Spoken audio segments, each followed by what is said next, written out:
welcome everyone to the Ashen Forge. I, of course, am Phantom X, joined by Diggs and the legendary Neuro. How you guys doing? Doing Great. great. Yeah. Um, as the title says, we are now today going to talk a little bit about the post PAX experience. I guess the things they showed, what they announced, and luckily enough, we had a member, Diggs, was able to spend quite a bit of time with the group there. So I'm actually just going to kick this off to you, Diggs, because you got firsthand experience and knowledge. So you were there. I guess start us off with your impressions at this stage, knowing it's pre-alpha or whatever they want to call I was there. I got some cool swag. I can show off my logo with my hoodie now. Um, let's see. So right off the bat, ego, ego, ego. The one of the coolest moments. I got to the booth. I was there maybe 10 minutes, and three people came up to me and recognized Diggs. It's like I was not expecting anybody to know who I am. Isari. I think I know him. He's a podcaster. Right now, he guest hosts sometimes on Death Proxies. What is From the Ashes, I think is the name of their podcast. So he saw me right away, and I talked to him for a while. And a guy named Barros came over. So I think we know Isari from Landmark. Yeah, definitely rings a bell. And a guy named Barros came up. An interesting thing with Barros is that he has some nerve damage, I think, in one of his hands. So he was kind of concerned about how the combat would be. But he said he was able to find a way to make the controls comfortable for him. So that's Nice. really good news, because several people, especially older players, have been worried about the action side of it and whether or not that was going to be too much for their reflexes at this point. So it seems like, as it is at the moment, there is going to be a way for people to find a comfortable fit. And another person, I think, was McStackerson. I think those three found me within the first 10 minutes. McStackerson is in the forums. And then later in the day, when I was playing PvP, one of the guys that was helping wrangle people and get people set up, I thought he was a dev, but it turns out that I don't think he's a dev. I think he's a community member who's on the forums. His name is Goat. And I guess he was there the first several days, so he was around enough that they wrangled him in to help move people into the PvP section. So one of the fascinating parts, so there was a long line, and I went there the final day, which was Monday the 4th. I was thinking, and I think the lines were not so long. They weren't like wrapped all the way around. So I think they weren't super long, but it was still a fairly long line. And I chose not to stay in line and kind of hang out where the demos were happening, so I could actually talk to the devs rather than waste time standing in line. The interesting part, though, is that when the devs would go down the line asking people, are you here for PvE or are you here for PvP? The vast majority of people said PvE.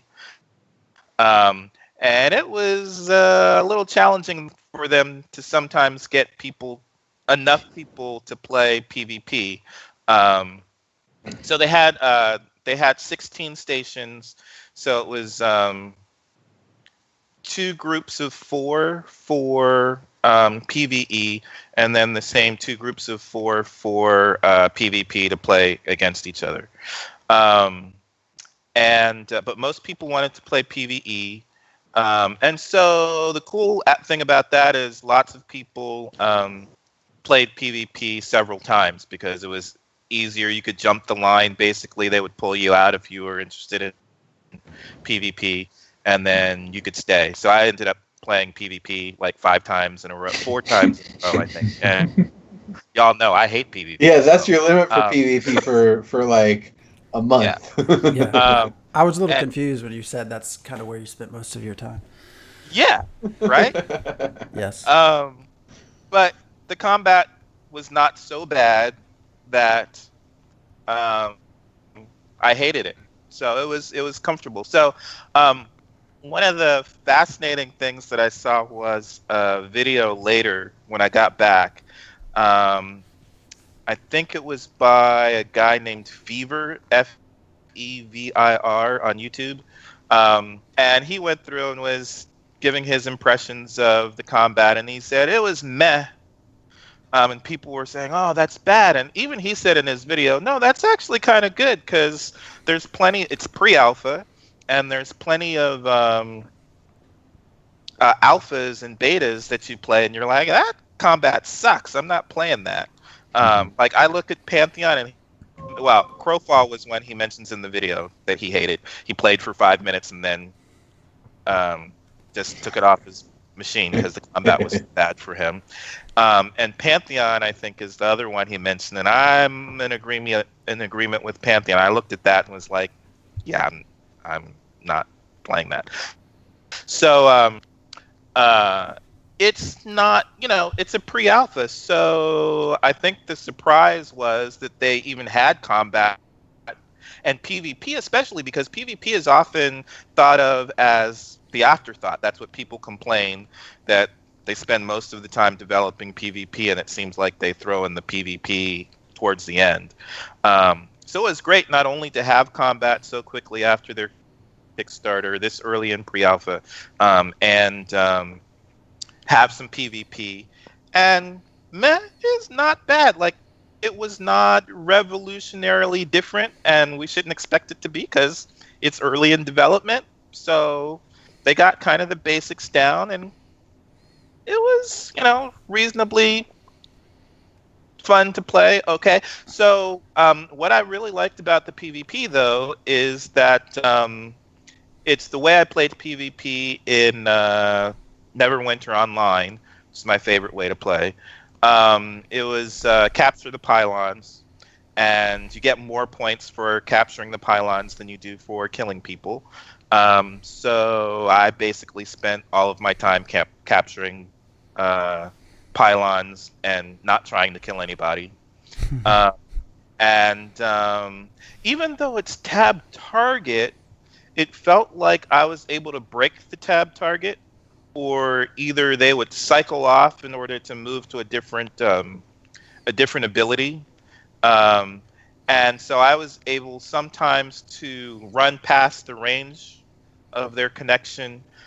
With the mage, I was able to run around the pylon, and she would run around to the other side and try and recapture me on her tab target, is the way she played it. So if it was like it is in WoW or EverQuest, she shouldn't have to follow me around. She should just be able to stay where she is and be locked onto me, and it wouldn't matter. But she did. I mean, line of sight. So Well, that's what I'm saying. actually a pretty neat difference that you don't, because that's always been an interesting mechanic with tab targeting, that you can track people through walls, through other obstacles, and that kind of gives you an extra level of awareness you probably shouldn't necessarily have in some games. So I'm actually kind of in with that. That enough cover will break the line of sight, and you'll have to track them down and retarget. That actually sounds like a really good mechanic for rogues and stealth people, because being hidden might just be a matter of getting behind enough stuff and then being able to stay down low that people can't tab target you. Yeah. So that was pretty cool. I definitely like that. So it is a combination of tab target and action. We had a limited amount of skills, so it's actually kind of difficult or challenging to get a real feel of the way it's going to play out once we have more skills and once we're able to add augments on there. But yeah, it was reasonably fun. So I played the Ranger each time because I'm planning on playing a rogue ranger in the live game. And one of the interesting things about playing the ranger is that you have to, for some of the skills, you have to be within a specific range. You can't be too close. And so you have to find your distance that, if your target moves out of range or too close into range, you do have to adjust, or your abilities won't go off. So you can't just stand in one place. And Now, did you have close range and long range attacks? yes. Okay, because I'm just imagining a tank rushing to you and you're just totally screwed. Well, and then one of them is one of your abilities is a jump back. Yeah. So you can jump back to a decent distance and then start firing again, so you aren't stuck right where you are. Yeah, and the tank could pull you close is probably what they would do instead of rush you with the abilities that we had here. And one sniper's eyes, you throw down 4 arrows. It gives you an area within which you have to stand, and then you'll have easy access to those 4 arrows so you can fire in fairly quick succession. But if you, for some reason, move out of that area of effect where the arrows are, you're back to your basic attack. So if your target, if you got to move into range or move away to keep your target in range of where you can hit, you're out of range of those 4 arrows, so you don't get that speed buff. Let's see, so your ultimate, which is like a rapid fire attack, like a rain of arrows, you actually have to target where that's going to be placed. So it's interesting. Some people in the forums are thinking that you can just spam your abilities or button mash your abilities, but you really can't do that. You No, it doesn't really seem like it. Yeah. It seems a lot more timing based across the board with everything. That you have to do everything with deliberation, make every action with planning. Just going through your hotbar and falling asleep is not how this game's designed, which is a step in the right direction. Yeah, and so there's a little bit. One guy was saying, it's not situational. I'm like, no, they're pretty much all situational. You're making decisions about. It's not just I'm off cooldown. You when you drop those 4 arrows, that's going to be on a cooldown. So you don't want to drop the 4 arrows and then move out of the way, and then you got to wait to drop another 4 arrows. You want to think about where you're going to be and whether or not you're going to be able to get your speed buff off, off, in the amount of time that you need. And so the other cool thing is the concept behind the quick time event that's associated with your weapon attack. So one of the questions that I asked, which was fascinating to me, is how are different weapons going to affect the classes, and how is that going to work out? And I think the layout that we had on our hotbar is going to be very different in the live game than what it was in PAX, just because we had a limited amount of skills. So Jeff Bard, who's the lead designer, explained to me that weapon attacks are just going to be with the 1 key. And then that triggers your combo. Each time you're attempting to do that, you use the 1 key to do that. And eventually, when we have advanced weapons, we'll have at least up to 5, maybe even more than 5. But we can have 5 abilities on an advanced weapon. So once that happens, we'll actually be cycling through different abilities on our weapon each time we hit the 1. If we so it's like a combo. Right, it turns it into a combo. And then when you switch out your weapon, that's gonna so your non-weapon abilities will probably be on 2 through 10, on the hotbar, and your weapon abilities will be triggered with the 1 key. And then the quick time event, if you haven't seen it, it's on a bar. The way it is on the UE right now is it's on a bar, and like a sweet spot moves along the bar at a random spot, and you have to try and hit that spot with your 1 key. If you miss, you're stuck with your basic attack, which has like a 1 to 2 second delay. Like if you try to spam that 1 key, it's not going to work. You're going to miss the QTE, and there's a kind of delay, and so your basic attack is going to be fairly slow. If you hit the QTE sweet spot successfully, the way it worked at PAX is it will trigger, you get an extra attack in that time. So you get off 2 hits rather than just the 1. Nice. Was it also used to charge the number 8 ability? And so, yeah, as you successfully do combos, that builds up focus, and once focus is filled, if your ultimate is not on cooldown still from having used it before, you're able to trigger your ultimate. That was on the 8th key, but I'm thinking that in the live game, that's going to be part of the 1 key. So you'll be doing your combos, and it's not going to be on cooldown. It's going to be the final for your weapon ability. That's the way I'm thinking it's going to work. Because it was kind of weird, too. That's one of the oddest moments for me, is to have built up focus, and then I still have to wait for the cooldown for my ultimate. That doesn't make a lot of sense. Like, I've got all this focus, but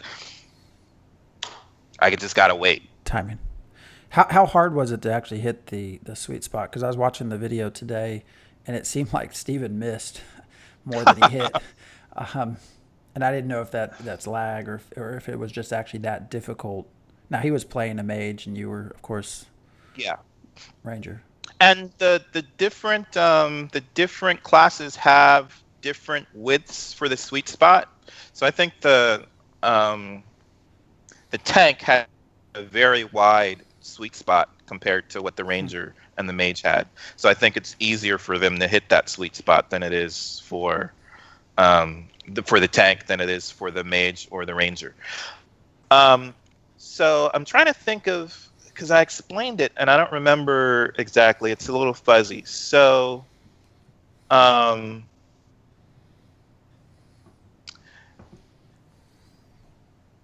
did that work?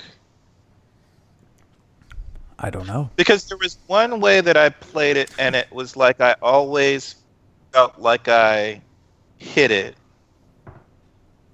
I mean, or at least I felt like it fell, like if I thought I was going to miss it, I agreed with whether or not I missed or hit. And I think that was maybe in the PvE, and then when I played PvP, somehow there was a different way that I played somehow. I'm going to have to try and look it up on the forums, but there was a different way that I played it where every time I missed, it was like, no, I didn't miss that, I hit it. Or I hit it and I'd be like, no, I should have missed that. Yeah. Out of everything, it seemed like there was a little delay. I feel like when I actually hit the button. Out of everything I read, that seemed to be the most people had concerns about was this quick time event for a variety of different reasons. I think the idea of melee classes, of lag. So the interesting thing to me is that so I think that the purpose of the main purpose of combat at PAX was so the devs could offer people an understanding of their vision of hybrid tab target and action combat. And so you could kind of get a little bit of a taste of their vision of how the combos will work with this is your weapon ability and these are your non-weapon abilities.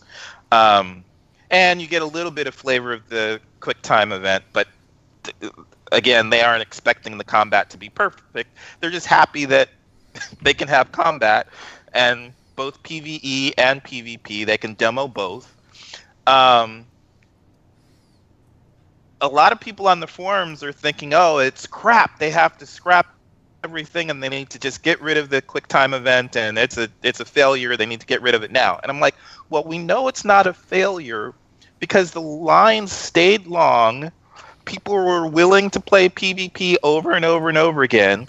Some people played PvP 12 times. Some people played 20 times. If the combat sucked, people would not have been getting back into line to get another chance to play the combat. So we have a pretty good idea that the combat as it is, the QTE is not so horrible that it's driving people away from playing, and people are just saying, this sucks, I'm never playing this game. And lots of people, we got a lot of new people who didn't know anything about it, who were interested in playing and had fun playing. So, it was a decent experience. It's not like overwhelming. Oh my god, I can't believe what they've done with combat. But it was like, this is a okay start. And they're going to be changing this. So a lot of people have been complaining about not wanting to focus in on this bar, especially with the placement of it on the screen. But the devs are saying that they're hoping to be able to have the players customize it so they can move all of the elements of the user interface wherever they want it. They can change the bar players will be able to change the bar from a bar to a circle and things like that. So they're hoping that they'll be able to customize it, that the players will be able to customize the user interface to their liking, and even make it more transparent if they want it to, so it's not right in people's faces. Yeah. So here's a question. Yeah. What did left and right click do in combat? I think left click would also target. So if I usually use the left click to target the pylon, and it also placed my ultimate. So there's an area of effect for my ultimate, and I had to actually left click to place it in the right spot that I wanted it to be in. And then one of the things that I hated, just for me, the right mouse click, holding down the right mouse is what moves the camera while you're using the WASD keys to move that oriented your facing where you were facing. So I would move with the WASD keys and then kind of navigate holding down the right mouse, which was totally weird, and I didn't like it, but I'm assuming that will change. And that made it a little awkward too for me to reach for the 6, 7, and 8 keys. I think I normally use the left click to hit my hotbar, the hotbar interface. Well, I would hope that if they're going to make the UI customizable, they'll also let you have freedom in keybinds. Yeah. Yeah, to not have freedom in keybinds would be kind of ridiculous for something this big these days. I say what? Or I would hope I could plug in a controller. But go ahead. I could see it being adapted for that. Yeah. Go ahead.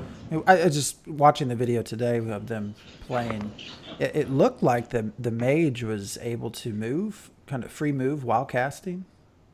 Yeah. I love that idea. Yeah. That's the first I had heard, or I guess I had seen that, because I don't think there was one ability where I saw Steven having to sit still. Yeah, I mean, the idea is that they want people moving around the field. So I think I mostly stayed in place, but that was because of I just didn't like the keyboard, my movement controls on the keyboard. But it's a nice, the mix of tab, target, and action feels kind of nice. And I asked about that, so it's interesting the way some people think that the game is slow. Oh, it looks so slow. I'm like, have you seen Pantheon combat? But I talked to Jeff Bard about that, lead designer, and he said that what they're hoping for is that it will be faster than WoW and slower than BDO. So, those same people were saying they want it to be as fast as BDO, and it's not going to be. But I actually think WoW is pretty decent paced. I mean, personally. So, I don't know, faster. It's not than WoW. action combat. I actually like action combat, so I think I'm going to like the sweet spot in between WoW. But I'm also that guy that's going to play Pantheon, so that's where we're different. Yeah. And it does give you time to make some strategic decisions. So the other thing, I think, conversation I was in this morning on the forums was about wondering about the limit of having just 10 abilities on the hotbar. But because we're going to have augments, so we'll be able to augment each of those with our secondary archetypes after level 30 is when we're able to gain our secondary archetype, which seems late to me, but okay. So if we have 5 abilities on our weapon, and then keys 2 through 10 can have augments on them, that gives us about 23 abilities, which seems fair to me that we can trigger just from the hotbar. That seems adequate to me. I don't know that I need 40 during combat. We had talked about that too. I feel like level 30, it looked like, Neuro, you were shaking your head. To me, that also seems a long time to wait to introduce a secondary sort of set of, or whatever you want, skills to master. What that kind of says to me is I don't know how important they will be. Like, they'll obviously modify things, but maybe it's not as of much importance that they don't feel you have to learn it early. Yeah. Well, no, exactly. Like the core 8 classes and having each one of them for these dungeons where you need one of each of their abilities just to be able to get through and do everything. That's able to be done with the primary classes. So what abilities and augments you get beyond that when you get into the secondary range, they're purely an upgrade that is going to be giving you additional functionality and additional variation on what you could already do and have already mastered. But I'm wondering the timing and the pacing of the abilities you get. If you finally get your last standard class ability at level 29, then hitting level 30, I mean, you're still learning and growing at that point. If you get like a new ability every 3 levels, then you're constantly learning and growing, and it just becomes a different aspect of learning and growing. It's not, I don't think you're going to learn all of your abilities by level 10 and then you're just leveling up to level up until you hit 30. I feel like it's basically a modified glyph system that you have in World of Warcraft, right? Where later on you can modify your base sort of skills or ability. It's obviously much bigger than that. I mean, I've got no idea. A lot. With Inscription and Warcraft, you can sort of change your base skills. I'm trying to remember some of them. You could change Fireball as a mage to something else. Some of them were cosmetic, which it sounds like they were also saying some of their stuff would be cosmetic. I think what was it, the tank and the mage, that instead of a rush forward, they would blink forward. So it's not really going to necessarily change your damage, I guess, but just how it feels or looks. That actually should have a functional variation to it, that if there's a damage wall in between me and my target, that I can essentially override the damage I would take by rushing through it by just doing a teleport. Yeah. So, that is functional. That's not just aesthetic. It does really, and essentially, basically is like glyphs, because they're saying, what do they call them, Diggs? Augments. Yeah. That's essentially what it is. It's just within World of Warcraft, your individual class has a small amount, doesn't have a lot of glyphs you can add. And they're all sort of, so it's a very narrow. See, now here's where it gets interesting for me, is taking a summoner as your secondary class. Well, what are you doing? Are you now summoning minions that do these attacks for you? How's this going to work? That's the thing that I'm really interested. Like there's already something they're saying with the bard that they can like summon like shadowy things to help protect you or something. So I'm thinking if I combine that with the summoner, it's got to be kind of a really neat synergy going on there, I'd hope. So, one of the things that they've said about Summoner is that you are actually controlling your pet. You don't just summon it, or your minion, I'll say, because pets are different to me. So you summon your minion, but you have to control the minion. You don't just let the minion off and it gets to do what it wants. Gotcha. So it may be that if it's a secondary archetype, maybe you don't have to control it and it does less things, like it's just a lesser version. Or maybe it's if you can summon multiple in your primary, you can only summon one. I don't know. But it's going to be some watered down version of it. For the most part, like cleric is self heals instead of group heals. So, have they even said that they're going to allow all the skills of what would be a primary to be a secondary? Or you have they said that, or they have not said that, and it can't quite be that because again, like if you're doing cleric, you're not going to get any group heals. They're all going to be self heals. So. I don't know. Yeah, so even if it was a version of each skill, it would be a watered down version of each skill, kind of. Because the idea too, they mentioned 64 classes. Kind of makes me, I don't know that I would say 64. You have to wonder how many things are going to feel basically the same. But Well, that's the other thing is I imagine some people, if they really like the class they start with, when they get to 30, they're just going to do the double up, and they'll just be, fighter. Yeah, that's one of the 64, though. So absolutely. So that's that should be interesting to see how those play out. If you just become a better version of the initial one, or if you gain additional functionality, or how that all works out. It's doubling up, so you don't get any extra skills. You actually get to double up on, augment your primary with. Which is kind of fascinating because if you have lasso, do you get a little bit of extra oomph with your lasso, or do you augment with some different tank skill? For me, I would imagine any primary archetype that I took, I would want to be adding invisibility to some of my skills. Because I tend to love invisibility.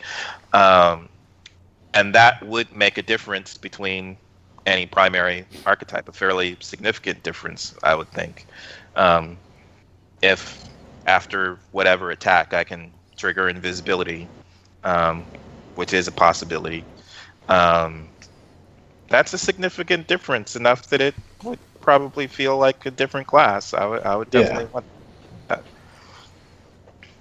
Well, the other thing that got mentioned, I think it was during the panel that I liked, but I was curious of y'all's opinion, was the size of their raids, which was they were starting at least at 40,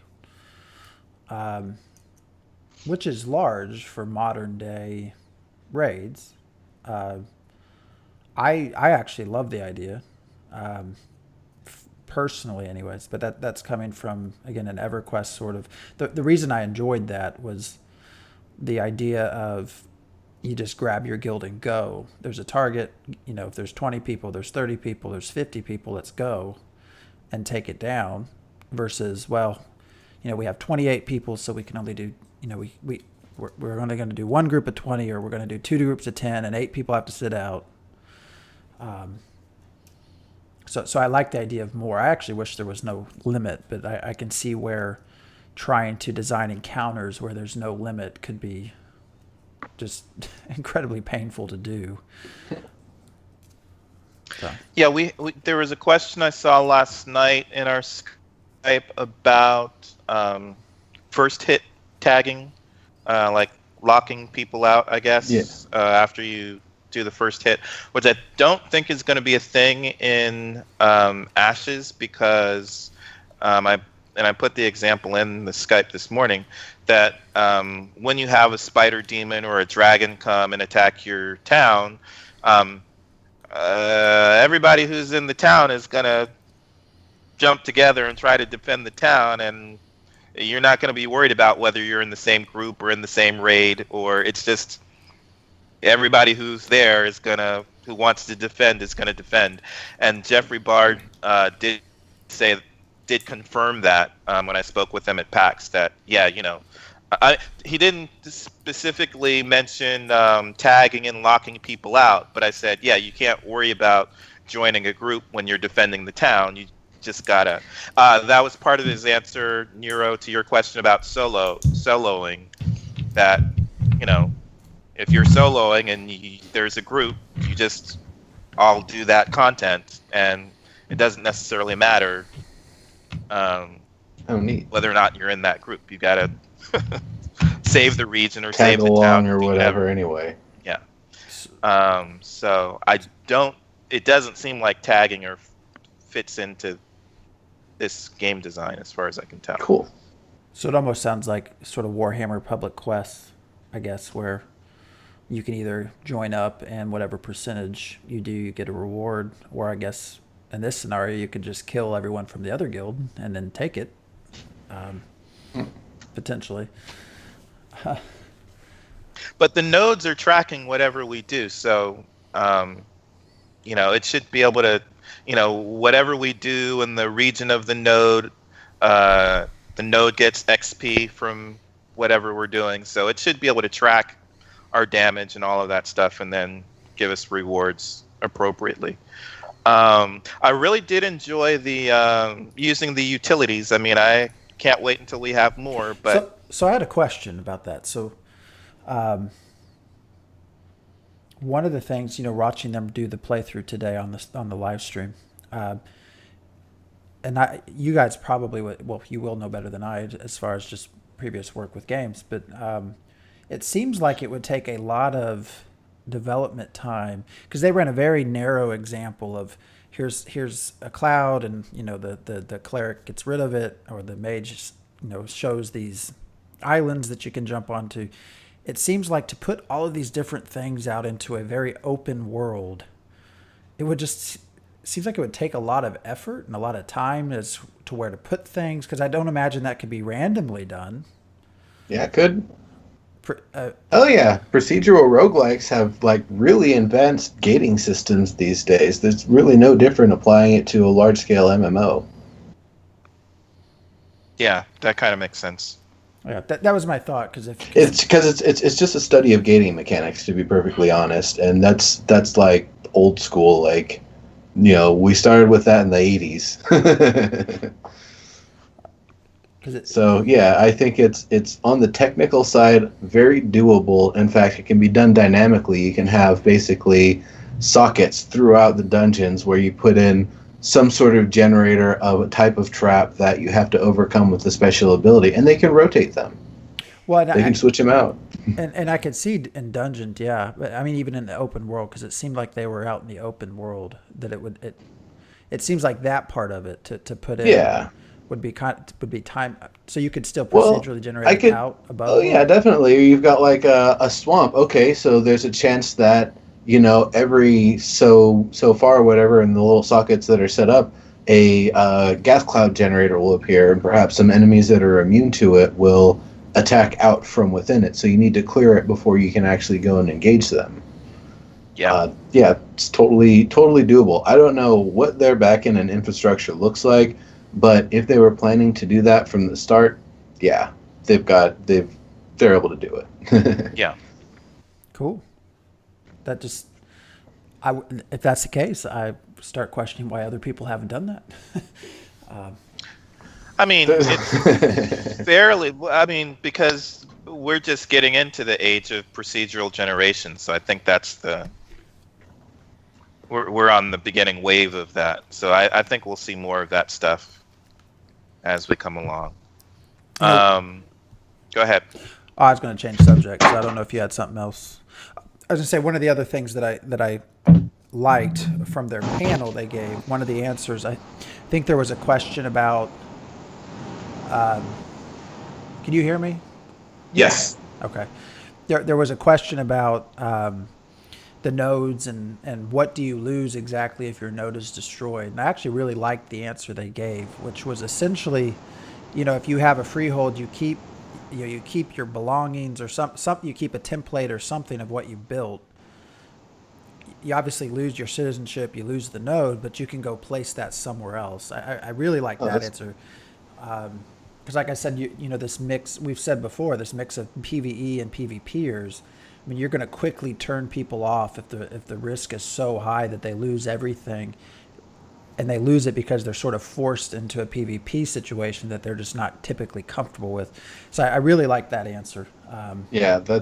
That beats the other way they could do it, which is just straight EVE Online style. All of your value and all the level of insurance you have, payout. You get money. Rebuild your life on your own with all of your insurance specs. It's like, thanks, I'm not going to be able to get back to where I was, but okay, this is a start. I guess I should probably move since my home's destroyed and the town's taken over by whomever now. So I think this sounds like a much better system. Okay, and I want to ask about that because that's one thing that I'm not 100% clear about. So, do your homes actually sustain damage during a raid, or is it just like, the place is taken over and it just goes poof? So, during a siege, that's what I mean. If you lose the siege, the node de-levels one stage. Okay. And then you have, I think if you're going from a metropolis to a city, there's 40 days before the next siege can happen. So it's going to take a while to knock it down to stage 3. Stage 3 is where you are first able to get a home or a freehold. So if it goes below stage 3, you won't be able to maintain your freehold there. Okay. If it's above stage 3, you have an hour or two to defend your freehold, and you can do that by yourself, or have friends come and help you, or have NPCs help you. If you successfully fend off attacks on your freehold during that 1 hour or 2 hour window, it stays. Or if they are able to destroy it within that window, then you have to move or rebuild or whatever. Okay. So if you go down if you just go down one level, the node, your metropolis, you get taken down one level from a successful siege, and there's 40 days before they can siege again. Is there a way for the people that did the siege to prevent you from going back up to a metropolis? Well, so or would it usually take the way longer than 40 days to do that? I guess. I mean, I don't know how long it would take to rebuild, because it does take a long time. So I don't know. It might even take 40 days for you to turn it back into a metropolis. But you'd be doing caravan runs, and there's all these tasks. You'd have to probably rebuild buildings and all this stuff. So the main way to prevent you from building back up to a metropolis would be to hijack your caravan runs, probably, so that you don't have the supplies necessary to rebuild. Because I guess if I don't know, I have this scenario in my head where if I run a metropolis and the neighboring node is trying to de-level me so they can become a metropolis, if they declare a siege, do I spend the time to actually fight off the siege, or do I go ahead and declare one on them to de-level them as well? I guess that's sort of rolling the dice. Yeah, I mean, I think, So then they also have to go through a whole nother level before they can take over that metropolis. yeah, but that's, a lot of resources. I mean, you probably want to, because you don't know you don't know whether or not who else is going to try and, knock you down another stage. So I would spend my resources trying to rebuild back up to a metropolis rather than 40, waste resources trying to knock somebody else down. 40 days, that's 40 real world days, not 40 game days, right? That's right, 40 real world days, yeah. But we'll have to see what people try. So the other thing I noticed, and I don't know if you talked to anyone about this or if this was just for demo purposes, but again, in the video, when they leveled up the node and the new buildings just sort of appeared, have they said if the buildings are just going to appear or if they're going to have to actually be built up? No, so the initial village, the buildings will just appear, and then we will build more. So the government will decide what other buildings can be built within that area, basically. And that's what I was going to say right before you were speaking, Phantom, and change the subject is I did try and go into the village, but there is an invisible wall that kept me out. But I was like, yeah, y'all can go fight. I'm going exploring if I can, but it didn't let me, so. Well, that's good. I don't like the idea of it's just sort of automatically pops up there. Because in the video, I thought, well, what if you're standing in the, what's it like if it levels up and you're just standing there? What, just things just appear? And it's like, okay. Yeah, that's a good, no, but it will. It will basically do that. It's going to pop. And I don't know what happens if you're standing there. I have to imagine it's going to like push people to the outer boundary when it does that.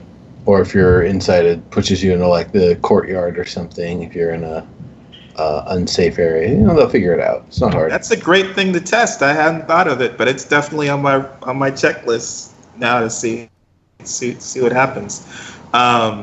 Makes me wish I had thought of that at PAX. I would have unfortunately run out of the cave. None of us are unfortunately in Alpha Zero, which I won't go down that rabbit hole. But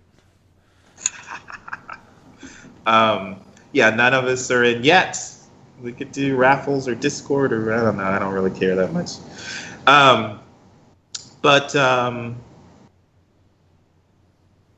So it's gonna pop. There will be a few buildings. The gate will be there, and then we will make additions like libraries and guild houses and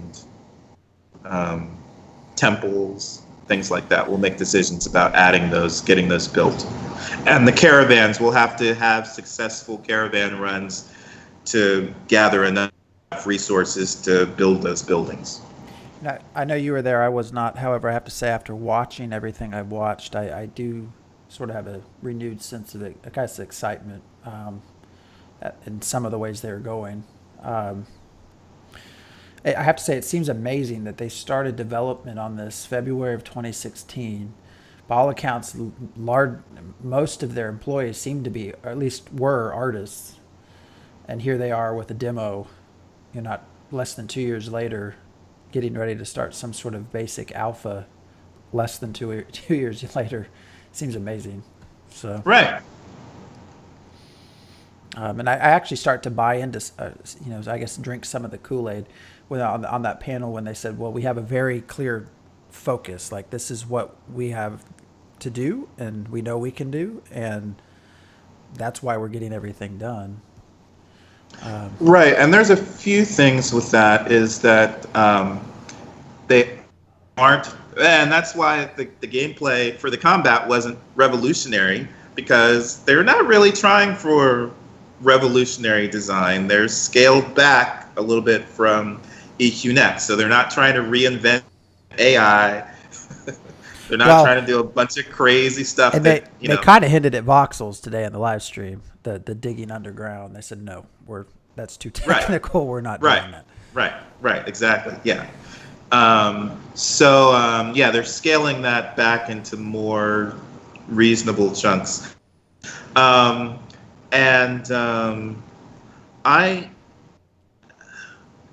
what do I want to say about the hype? So I don't know. I still have the reservations. You still have to show, not tell. I don't know if that I'm, buying into anything. But one of the nice things that's different about this than from SOE Live 2013 is that we, the players, actually got to play through the combat versus a bunch of scripted stuff that made it look nice. So, we actually had a set of abilities that we could work through, and we played through it. We weren't just watching it all play out on the screen. That's very nice. Yeah, because I mean, even all of the skills basically look like the same skills in most other games. Maybe different visuals. I mean, it really, as they start presenting more and more, the biggest difference between this game and everything else is going to be the node system. I mean, that's becoming more and more clear to me, anyways. Is that is sort of the biggest difference here, and the potential with that, in the context of allowing basically an open well, I don't want to say open PvP, but a PvP world system mixed with the sort of regional markets. Those three things seem to be, to me, the biggest difference between this game and other MMORPGs that have come before it, in terms of allowing you to create your own server story. So.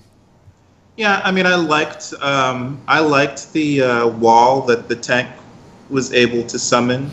I haven't seen that really in other games.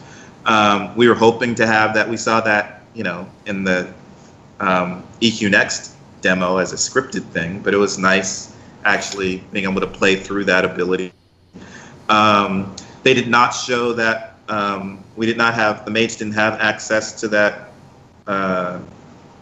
hovering levitation spell that we've seen earlier in Ash's videos.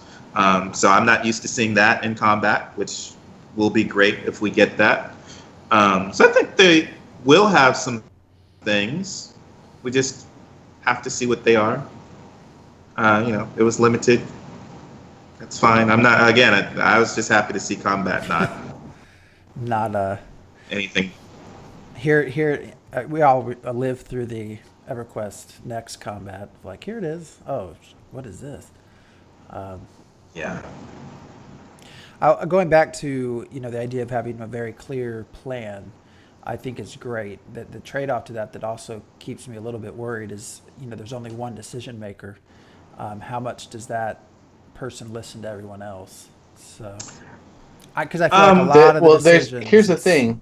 There might be one decision maker, but the people actually doing the work have a lot of agency to do the work the way they best see fit. And with that, he isn't decision maker and overseer whipcracker over every single person's shoulder at all times. There's no possible way he could.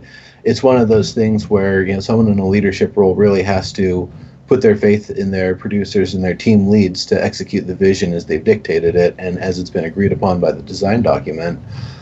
So to that extent, there is a lot of agency that everybody has. That being said, there are definitely, there's a style guide. There's things that they're going from. There's probably programming standard guides and stuff. So, they've got, if everything is as smooth as it would appear from the outside, they've got all of this stuff set up that, he can still be the decision maker, and everybody's able to take those orders and decisions from the top and filter them into their work and their pipeline as needed, which I would imagine is going to be on a sprint-based system. So it'll be, oh, great, that's an awesome feature that you want to put in or that you want to, get some polish on. We'll get into that in the next sprint. Yeah! Well, I think that Steven is very similar to Dave Jorgensen in the sense of designing on the fly, and there's a bunch of stuff that he would like to do, and you can see it during streams, and or on a panel, he'll say, well, we could do this and this and this and this, and Jeffrey Bard will look over at him and be like, or a late night blog post. Yeah, but it's a physicist talking to an engineer, basically. You can see sometimes those back and forths where Jeffrey's going, yeah, like, we haven't talked about that, and I don't know if we can fit that into the schedule. But Steven usually looks over and says, okay, well, I would like to do that. Maybe we will get to do that. So I think the difference between Steven and Dave Jortson is that he's willing to back away if they tell him, yeah, that we'll put that on the plate somewhere for, someday, pie in the sky. But, really, we gotta focus on this. That's going to be too much for the scope. So that's the way it seems to be, is that he's willing to back away if his leads tell him, yeah, that's going to be too much. Because he's got a vision, and there's lots of stuff that he would like to do for the players. And again, like when he's telling us about all the customizability of the UI, I'm thinking, that's nice. I don't know how much of that you're going to get. We'll just have to see. Well, is there anything, we're getting towards the end of our time here, so anything else that Diggs you can think of from being there, the video today? No, we can, it's just, next time y'all just keep asking me questions, and I'll let you know if I have any answers from PAX, but that's most of it. The combat, what was the other? Utility was nice. The AI wasn't, the AI was better than Landmark AI on the first few runs. Well, yeah, because the terrain's going to stay the same. Right. No voxels. Yeah, and that's probably another big reason, right?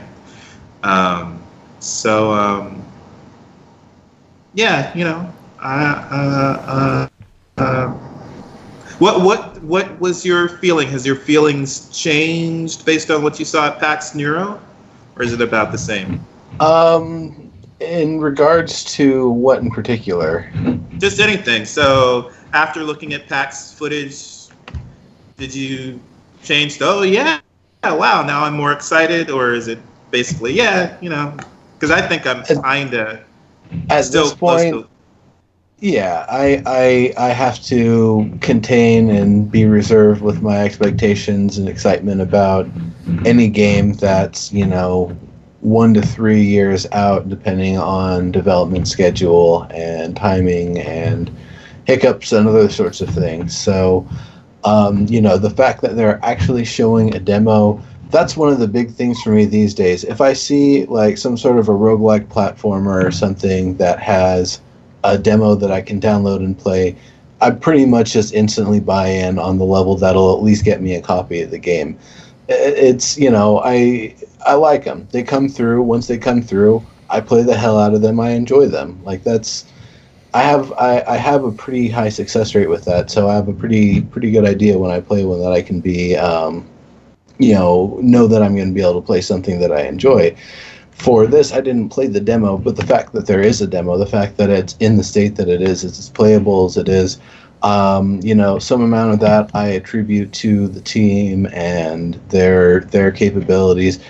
And honestly, I gotta attribute some of that to the engine they're using, because that thing's designed for beautiful games with smooth, developed combat, and being able to get really way down to the nitty gritty with that engine and change all the features at the core level. So, they have the full range of everything they want to be able to do.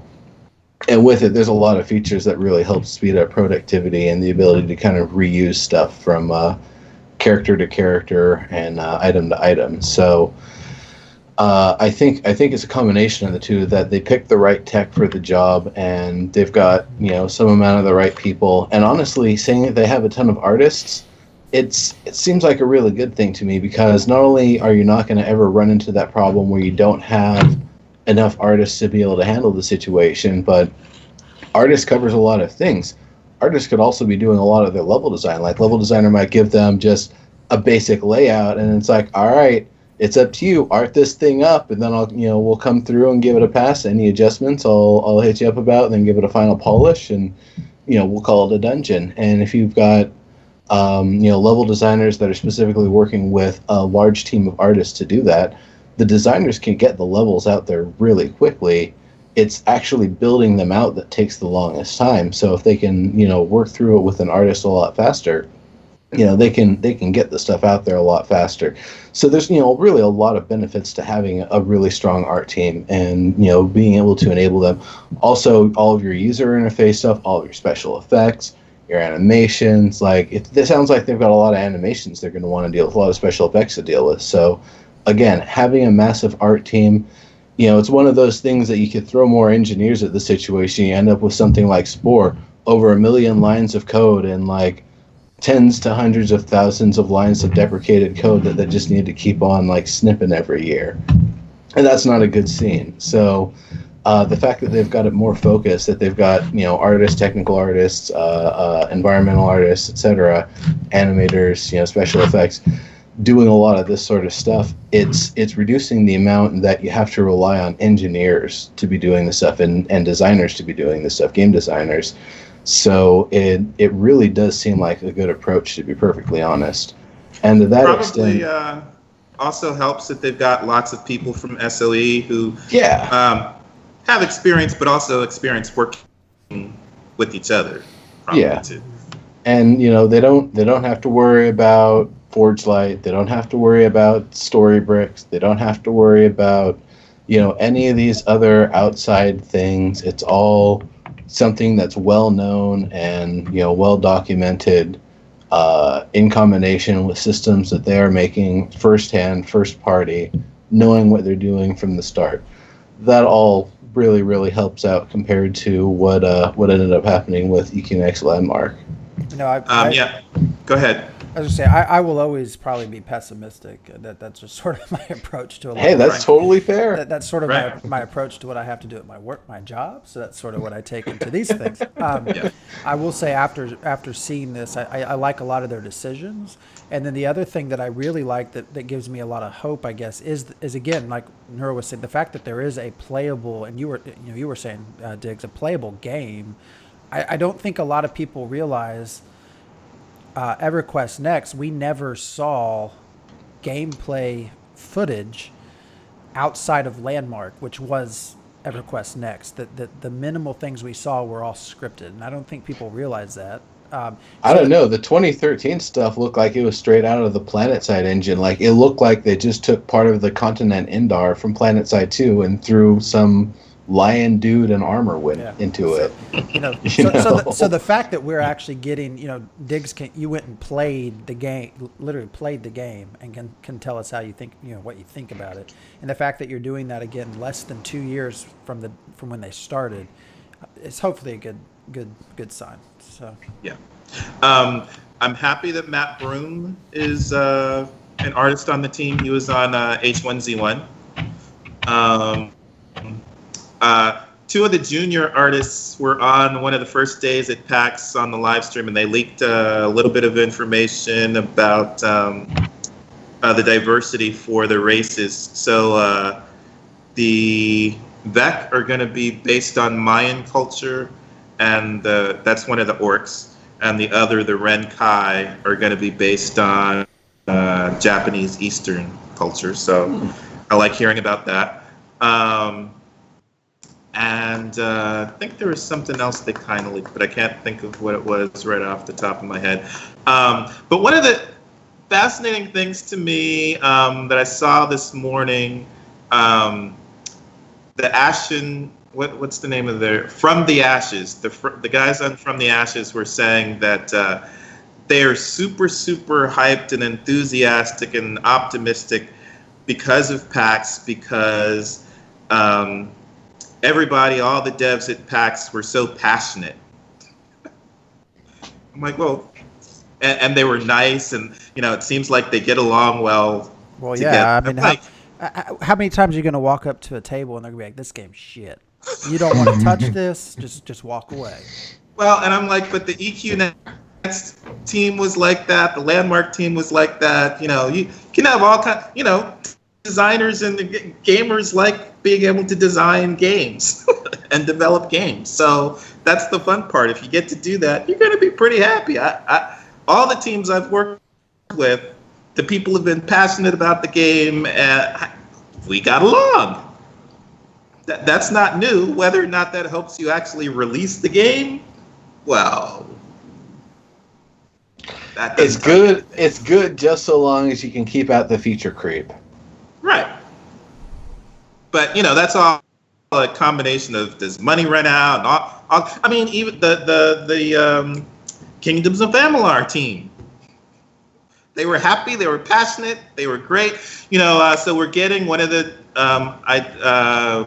things that we learned at PAX was that it's Bear McCreary. Bear McCreary is he was a composer for Battlestar Galactica and some other, high focus games and TV shows, science fiction specifically, I think. Well, maybe sci-fi and fantasy. They have him on board as the composer, which is cool. But Kingdoms of Amalur had what's the name of the guy from who was the novelist for Drazit and all the Salvatore. Yeah, R.A. Salvatore. They had him on board. They didn't get their MMO out, so that's all great and well and good. But it doesn't. I still have reservations about whether or not it's going to come out, and I'd rather be reserved about that than be hyped about it and disappointed. I assume part of the reason they're so far along is again the fact they're using Unreal Engine. So I assume they're using a lot of code already created, and that they'll because that you do get access to like you could actually modify the engine, right? Yeah, you can do a lot with it. Yeah. So, all right. Well, we are at the 10 end minutes of our over. time. Yeah. So, any last words, or is that about it? That's it. That's good. All right. Thanks, Yeah. everybody. Have a good one. Yeah. Thanks for joining us. We will see you back here in 2 weeks. So, peace. Later.